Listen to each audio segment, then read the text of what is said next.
How the heck are you, everybody? I am Fastidious. Welcome to my channel and welcome to this week's edition of Should You Summon? This is a weekly series where I answer the question, should you summon on that weekend's banners?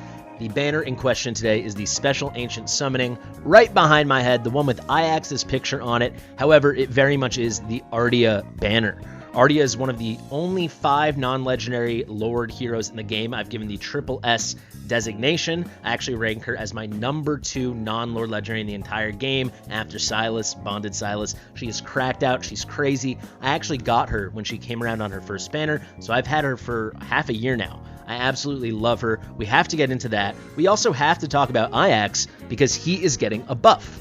It is confirmed now that he's going to officially be a Lord, and he's going to be the kind of Lord that he'll still be Unnamable, so he can adjust to the Lord skill of another team he's on, and then he provides a supplemental Lord boost that will be 4% increased damage to all heroes on that team, on that row, which he's, paired with whatever other Lord you're running, if you are running another Lord. So he's like a flex supplemental Lord. Pretty cool thing. Is the buff good enough? I don't know. Ajax has grown lately, in my estimation and in a lot of people's, because with more endgame content, especially as people have gotten Awakenings and gotten his exclusive, he shined more. But is he worth it? And the big question, are these guys worth it in comparison to all of this? Let me throw on the display. We have this banner coming up. It is going to be Valderon. This should be the next big ancient banner, and then Mystery Ice Dragon Fighter guy, and it's literally just a dragon. It's not like Ajax, where Ajax is the guy on the dragon. The hero will be the dragon. He's kind of this crowd control fighter, very interesting. And then we have this banner as well. Look at that, a Praetus banner with who we're going to refer to as Hammer Girl. She's going to be a Northerner Arbiter. We'll talk about both their kits briefly. Big shout out to Panther 17, and of course Destin. Destin's the first person who leaked this information. That's why it's public. That's why I can cover it. And of course Panther is the one who uncovered it all and shared it with us all. Big thank you as always as well to Rokanchi. I know he helps them with a lot of stuff and does a lot of his own contribution. So even though this isn't specifically his stuff, I want to give him a shout out as well. Let's get into all of this. I'm not going to do huge kit breakdowns. If you want that, I can do that in a separate video, but I do want to give you a taste of what is to come, because a big factor, I think, for many people when going into the decision, should you summon on this Ardea and Ajax banner, is it better for you and your account than these upcoming banners that we now know are coming? This Valderon Dragon banner and this Praetus Hammer Girl banner. Without further ado, let's get into it. Fastidious. Fastidious.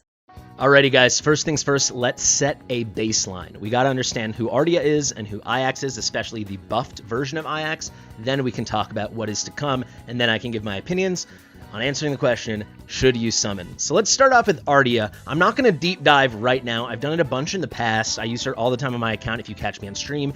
If you want, I have a video idea that would basically be, why is Ardea so good? Or how good actually is Ardea? I'm happy to make that and just show her off at her fullest potential on my account, just dominating stuff. But if you want the short version, she is that good. She is crazy. I'll show you really quickly right now with full promotion. She's got this long range here. Actually, it looks like it's the same regardless of promotion, but these 4 tiles in front, she does constant AoEs, but they hit so hard, they're more powerful than most single target fighters in the game. She has the highest base attack in the game at 7,976. Really nice base attack, really high HP as well. She is chaotic and Northerner, which works really well for her on both counts.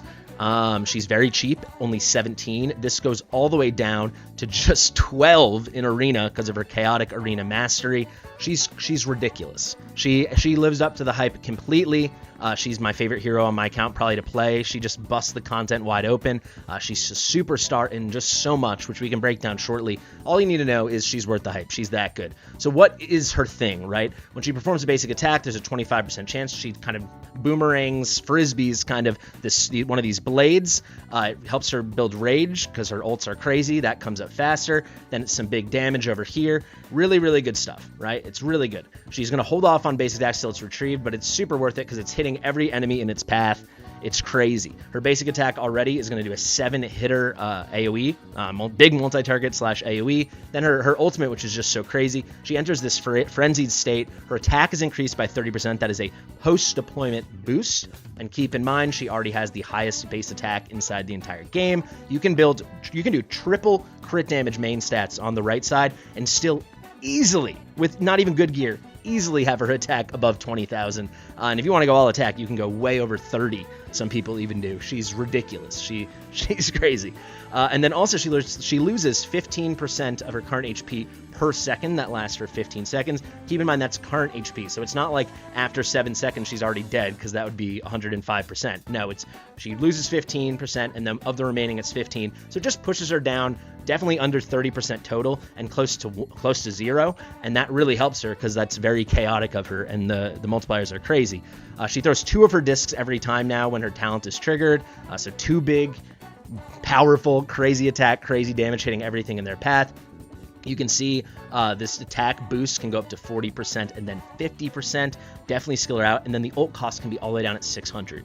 If we look at the passive now, as the HP decreases, so this is what makes her such a superstar as a chaotic, the talent's chance of happening, so it starts at a base of only 25. It goes way, way up, right? So you can see it can go up to 30%, and that is the increase when she's 30% HP or lower, right? That's not, and now it is 30%. It's the increase is 30%, so it'd be 55%. And you can see here, you can get another 20% on top of that, so it can go all the way up to 75% chance that she's triggering that talent.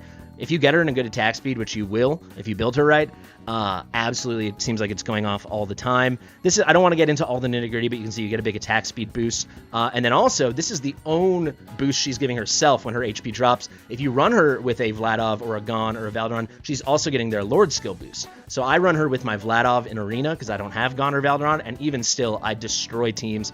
I know Michael, he comes on the streams a lot. He always just says, step 1, place Ardea, step 2, win. And it does feel like that sometimes. If we go here now, another passive lethal combo, and the hero deals damage to the same enemy 2 times in 3 seconds with their circular blade. So essentially it passes through, and then on its way back it hits them again. That's how the blades work. She immediately is going to deal 40% extra damage and inflicts bleed on them. So as long as she has some distance from them, this works really, really nicely. She now has a good dot damage. Bleed not only is super powerful because it's true damage, so ignoring all resistances and defenses, damage over time, but it essentially works as a debuff as well because it increases the wearer, whoever has this debuff placed on them, this dot placed on them, it increases their physical damage taken by 10%. She obviously does physical damage, and a lot of the people you're going to pair her with, the Northerners, the Chaotic, maybe you run her with some Nightmare units, some other fighters, it all works very, very nicely. We went over the Arena Mastery. She is crazy. She completely lives up to the hype. She looks badass. She's amazing. Like I said, I'm not going to go further into her right now. If you want to see her like in all her glory, or a lot of her glory, I can show her off in a few pieces of content. She can like solo kill the boss in Gear Raid 121. She's crazy in Void Rift. The list goes on. She's ridiculous in GVG. She's ridiculous in Arena. Single target Arena, she's insane. I put her behind my Valeria, and even though it's single target, these hits are so hard. Even though they're AoE, they're strong enough as a single target alone. There's most content she's good at. Obviously, Gear Raid 5, the Gear Dungeon 2, she's goated. We do have other options now, but she's the best in slot. She's just fantastic. She truly was. Conqueror, she's a god in the Conqueror Codex. I'm sure there's other things I'm forgetting. She's just kind of amazing at almost everything, except for hitting aerial units. That's the only knock against her. For Awakenings, I'm not going to break that down too much. I will say, people have been asking me, should you be pulling on this banner for A1? In my opinion, unless you're heavily invested in PvP, so either GVG or Arena, I don't think this matters. For all PvE content, and you know my gear is good, but it's not crazy, my A0 Ardea has never suffered when it comes to putting out damage. I've never been hurting and said, if only I had a defense break, if only I had a 10% defense break.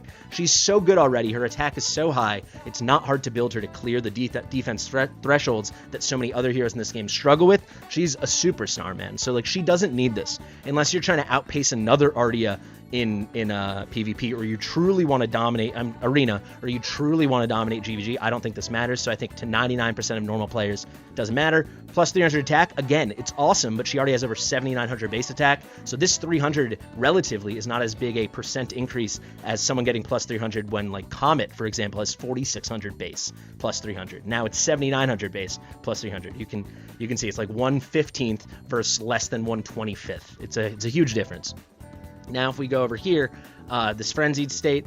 She's going to increase the duration of her ultimate when you're in this frenzied state by up to 10 seconds when she gets kills. That's really cool, especially for arena. But again, this is like whale territory. Getting an A3 Ardea, if you don't know, she has the lowest pull chance of any non-legendary Lord Ancient exclusive in the Ancient pool. So her compared to all the other normal Ancient exclusive legendaries, she's half as likely, at least from the last time we got the rates. They all had base rates of call it 4 was their weight. Hers was 2, so she was half as likely to be pulled as the others.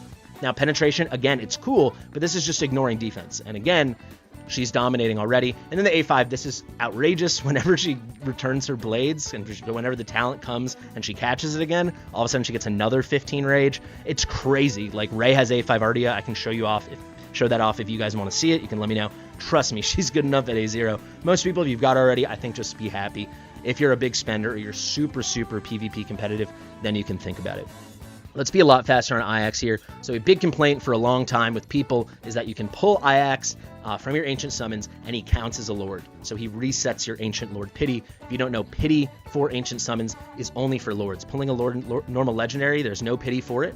It's only for the Lords. However, it's very frustrating pulling Ajax, and even though he's unnamed, aka from the Unnamable faction, having him reset your Lord Pity when like that could have been Yovar or Praetus or Soul Kittens or Cyrus, whoever you're looking for, it disappoints a lot of people.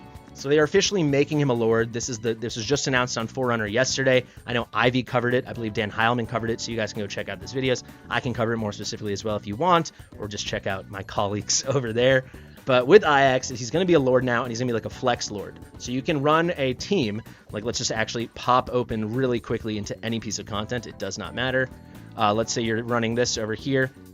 See, I was doing some challenge content earlier for the Odyssey missions. So let's say you were running a Solda, and let's say Laurel was Ajax. You could put here, you'd still get the Lord boost of a Solda. She'd be the main Lord. Then you get a supplemental Lord of Ajax, and he would get all the benefits from a Solda as if he was a Northerner. And then he also will give the 4% damage boost that his Lord skill will give to all of these guys. So for certain content, that could be nice. 4% is equal to the morale set. I know not many people have that because it's a new set, and you basically have to forge it. Or, get it as a drop from one of the gear dungeons, Gear 8-4 or Gear 8-5. It's not huge, but it's something. At A2 now, had to pull this up really quickly. You can see when you get his Awaken level 2, it goes up from that base kind of Lord skill increase of 4% to an additional 2%, so it's 6% total. Again, that is cool, but it's not the most necessary thing in the world. Thank you to Seamus, who sent me that from the Forerunner server. All in all, I think he's mostly the same hero with a little bit more usability, and you can be a little bit less disappointed pulling him and resetting your Lord Pity. Who is Ajax the hero, though? He does a lot of AoE. He does some damage over time with his burning. He's got some nice slows that he can put out over here. He's got, if you can max seal this, the most potent magic res reduction. This is the equivalent of defense for when you're dealing magic damage as opposed to physical damage. He's got the largest, so essentially magic defense break in the entire game. If you can skill it up, it goes up to 30% to anyone in a 2-tile radius from where you place him. It's pretty cool. He can be extremely good in some kind of niche endgame content. A little less niche when you get Awakenings in him. Like, if you can get Ajax A1 and certainly A3, his A3 is crazy for GVG. This is nuts, getting the extra chances to do the lightning and inflict the slow. He's cracked out at A3. If you can get his exclusive weapon, his exclusive artifact, it really elevates him as well. For the normal layman, an A0 Ajax, I think, is still going to be a disappointing pull, and certainly not someone you're going to seek the banner out for if you're like a low spender, mid spender, anything but a big spender, and certainly not if you're free to play. It's going to be the kind of thing you skip, and instead you go for one of these other banners. So let's talk about those other banners right now. Again, I'm going to try to be fairly brief. Destin has a nice breakdown. If you want to see deeper breakdowns from me on this stuff, and specifically the kits of these heroes, I know the leak boys, they're about to get more information tomorrow or the next day. So after that, if I have more concrete information, once Destin covers it, I can dig a little deeper as well. So here you go. Valderon, legendary ancient exclusive Lord from the Chaotic. After Yovar, he's my second most wanted in the game. He's a badass. He's the biggest carry in the game right now, maybe, because he's like a super tank, super damage dealer. He can like basically put your whole team on his back and by himself beat most content for anyone who's not yet kind of through the late game into the end game. 4 people in the end game. He's crazy in GVG. He's crazy in Arena. He's pretty good in Conquer. He is the kind of hero I think will only get better and better because his kit is so busted. And then we've got interesting little blue icy dragon guy. What is the next banner? If we look over here, this is going to be the next one according to the League Boys in terms of order. They think first will come this Valderon Blue Dragon, this White Eyes Blue Dragon, or whatever you want to call it. And then we've got this Praetus Hammer Girl. I think Hammer Girl looks badass. She's a Northerner Arbiter, and obviously Praetus is the best here in the game. This likely will be the anniversary. That will be the beginning to middle of July. So let's very quickly, and like I said, I'm not doing a deep dive here. You can see we've got Blue Dragon Boy. He is the hero, not someone on his back. He is actually the hero. That's crazy to me. That blew my mind. I had to triple check that with Panther when I was chatting with him about it. You can see he's got, this is unpromoted, this is promoted. Basically, he's got that Arrogance, CO2, Absyn, who else? Let's think of a good one. Admiral Claw range, right? He's 18 costs, which is the standard for all those types of heroes. If we look here, solid attack, but nothing special, especially for a fighter. He deals physical damage. That's what this means over here. And he's going to be our second Unnamable hero. So TBD, if he's just a normal member of Unnamable, or if he gets the full Ajax treatment, you know, where he can fit into any other team. I think certainly he'll get that. That's definitely a feature of Unnamable. But will he also get this new kind of like supplemental Lord skill with the damage boost? I would think so. Let's look very quickly at what he does. Just skimming through, right? He does slows on everyone within 2 tiles, so that's like the same kind of radius thing. Extends the duration of freeze that he can put out. He's got some nice AoE. He gets a crit damage increase, hitting up to, they don't know how many enemies yet. This is all incomplete. You can see how ready is it to release. Out of 10, they're giving it a 3. They do think they know the name, though. It's either Emiret or Ymiret. I think we'll say Ymiret for now, but it probably is Emiret. Let me know in the comments what you think. Here's his big ultimate. You can see sends into the air. I'm sure the animation on this is going to be amazing. I hope these new heroes have summoning animations, you know, cinematics. Increases block to who? Probably his allies, maybe himself. He expands his attack range. So that's going to probably just fill it out into a 3x4 rectangle. He's going to deal Frosty Breath, AoE damage. Again, it's physical damage. He has Deep Freeze on them. That could be really interesting. Maybe he synergizes in like with Boreas on an Esotericist team. Do we know the costs on these? No, not yet. So basically there's some freeze, there's some damage, there's some slow. Now there's going to be extra magic damage. Maybe that's some dot damage over time. I'm pretty sure this symbol over here means physical damage. If I'm mistaken, y'all can let me know, but maybe he also is going to have some magical dot damage the way like Arrogance does physical damage, but has burns, which are magic damage over time, things like that. He's got this there's a lot of stuff we don't know because we can't click on it. He's got this scaly armor, damage reduction. He's probably going to be a very tanky fighter with good crowd control and some semblance of damage. He seems pretty interesting. I'm very intrigued by this banner. I'll just tell you right now. Just because I'm not that interested in Praetus because he's so OP, if I could snag this guy in Valderon, that's a big sell to me. Now, if we go to the next one, this is Hammer Girl. You can see they're literally, if we pick me up, they're referring to her, Panther, who made these beautiful graphics. He's referring to her as Hammer Girl. He said, here we go on the readiness scale. He gives her a 4 out of 10. I'll just keep myself over here for a second. Also doing physical damage, also a fighter, just 1 tile of range, which disappointed me. I don't love 1 tile range. Heroes, at the very least, I like when they ult like Valerian, they get extra range. Maybe that is still to come. You can see it's only a 4 out of 10. These dual factions, Supreme Arbiters and North Throne, so we're filling out the Supreme Arbiters a little bit more. We've had no new Supreme Arbiters since they all joined at once in that big group. So we actually talked about, I did it in a reaction to one of Destin's videos. She's got this interesting thing where she's super tanky. I mean, she's going to have the highest base HP in the game, 31.4. Super tanky fighter, very high attack, over 6,000. And she's got this thing going. And she's also fairly low cost, 17, as opposed to, that's pretty typical of 1 tile in front. The bigger range is 18, like that Arrogance range we discussed, the Ymiret range.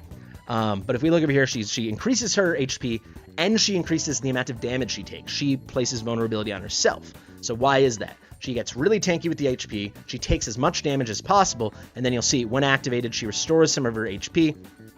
She does some of this nice stuff where she increases her HP, she deals damage, reduces her attack speed, so she kind of just stands there taking the hit to the face, and then what's the point? So if we go here to the first passive, this Divine Reprisal, every 3 basic attacks, the 4th one, so in a series of 4, the first 3 are normal, and then the 4th one, she's going to deal 250% damage, that's normal damage based off of her attack, right?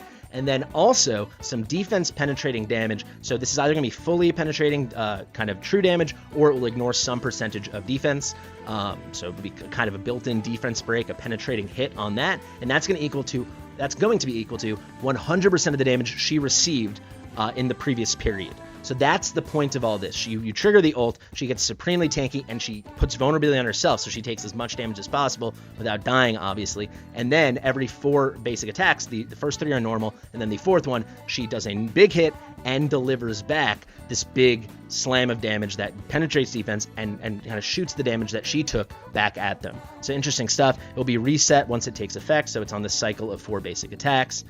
Pretty cool stuff. The second passive here, a bit confusing. She inflicts suppressed state on enemies. When attacking a target, inflict with suppressed state deals additional damage equal to 6% of the hero's max HP. So now she has like a dual way of dealing damage.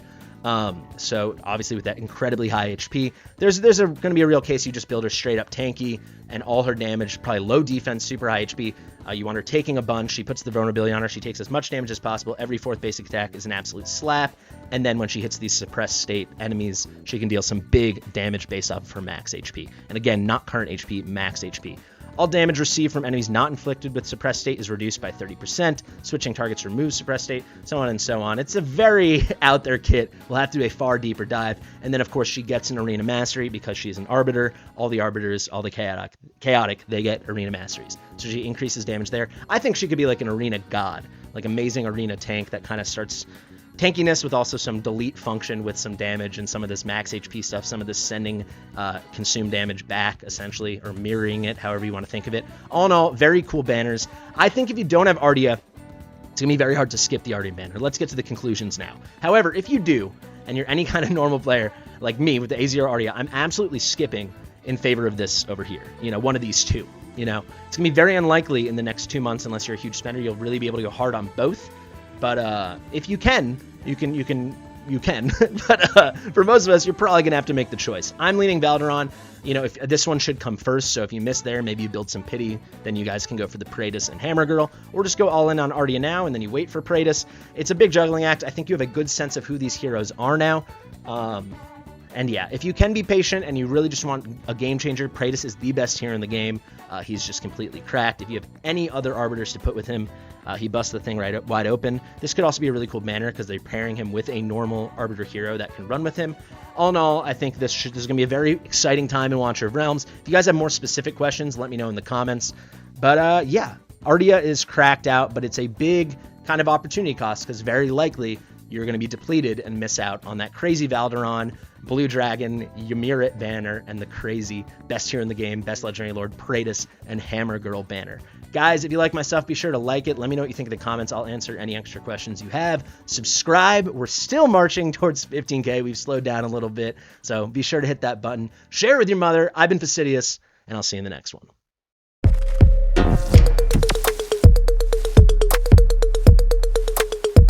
Fastidious.